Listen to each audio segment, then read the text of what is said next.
Une longue accolade entre les deux rivaux de toujours pour écrire un nouveau chapitre dans l'histoire du Soudan du Sud. Pour la troisième fois depuis l'indépendance du pays en 2011, le président Salva Kiir et Riek Machar vont tenter de gouverner ensemble. L'ex-chef rebelle est ainsi rétabli dans ses fonctions de premier vice-président. Cette cérémonie à Juba constitue le point d'orgue de l'accord de paix conclu entre les deux dirigeants en septembre 2018. J'ai pardonné à mon frère, Riek Machar, premier vice-président de la République du Soudan du Sud, et je lui demande aussi son pardon.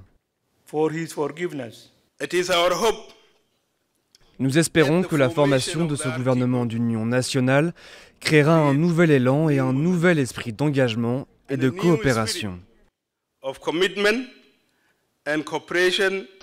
Deux hommes sous pression de la communauté internationale, comme en témoigne cette image historique en avril dernier au Vatican.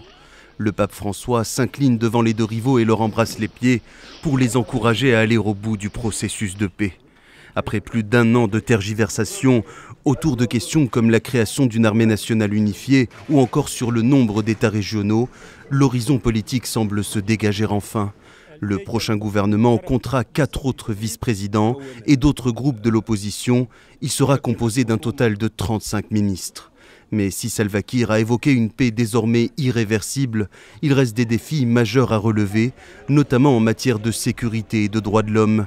Depuis 2013, la guerre civile au Soudan du Sud a fait plus de 380 000 morts et plus de 4 millions de déplacés.